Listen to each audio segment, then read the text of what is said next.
আসসালামু আলাইকুম, সবাই কেমন আছেন? আলহামদুলিল্লাহ। বাড়িতে এসে বললাম শ্বশুর বাড়ি। তো এইগুলো হচ্ছে আমার শ্বশুর বাড়ির গাছের জালি। মাশাআল্লাহ অনেক জালি ধরছে গাছে, 4টা 8টা জালি এখানে দেখেন, কত বিশাল বিশাল জালি। তো গাছের জালি অনেক বেশি মজা, কারণ একদম পিওর, কোনো সার বিষ নাই। এই যে দেখেন আমার শাশুড়ির হাঁস, চীন হাঁস, দেশি হাঁস, রাজহাঁস, এই 3টা হাঁস আছে। তো এই জালি গাছগুলাতে এই জালিগুলাও ধরছে, প্রচুর জালি ধরছিল। তো অনেক জালি বিক্রি করা হয়েছে আর কি। এই যে আমার শ্বশুর আরেকটা জালি এনে দিল আমার হাতে। তো এখানে মোট 9টা জালি, চারপাশে শুধু পানি আর পানি।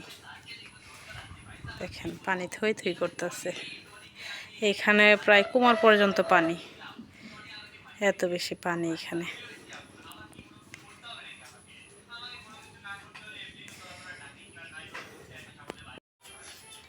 দেখেন আপনাদেরকে একটা জিনিস দেখাই। এই দেখেন কত বড় একটা আলু হয়েছে। আলুটা দিয়েই মাশাআল্লাহ একটা তরকারি হয়ে যাবে। তো এই আলুর তরকারি কে কি খাইছেন কমেন্ট করে জানাবেন। এই আলুর তরকারি কিন্তু অনেক মজা। এই যে আমাদের বলে আমি পানির উপরে পেয়ারা দেখেন, কিন্তু নিচে অনেক পানি।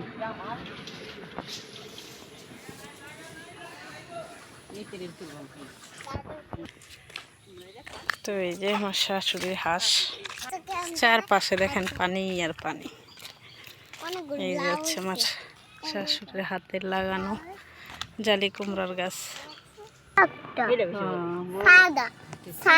এগুলো হচ্ছে দিসুন,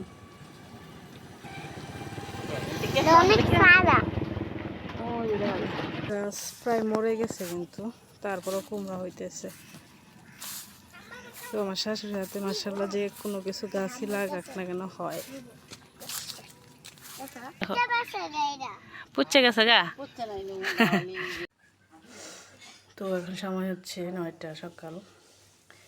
এই যে আমার শাশুড়ি কাঁঠাল দিয়ে পিঠা বানাইছে দেখেন, আর এক পাশে সকাল সকাল কাঁঠাল ভেঙে রাখছে, আমি খাইছি, কিন্তু মিষ্টি কম। পিঠা খাই একটা।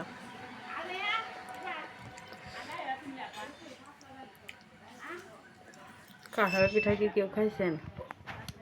যে খাইছেন কমেন্ট করে জানান। আর এগুলো কিন্তু আটা দিয়ে বানানো, কারণ গোড়া চালের গোড়া ছিল না। স্পেশাল পেয়ারা ভর্তা।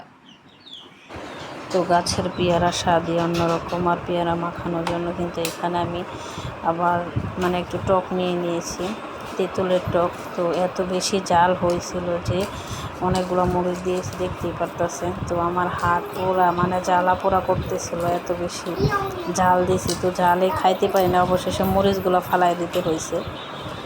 তো যে কোনো ভর্তা আসলে একা খাইতে ভালো লাগে না, তার জন্য সবাই মিলে, আমার শ্বশুর, শাশুড়ি, 2 ননদ, যা সবাই মিলে আর কি ভর্তা খেয়েছি।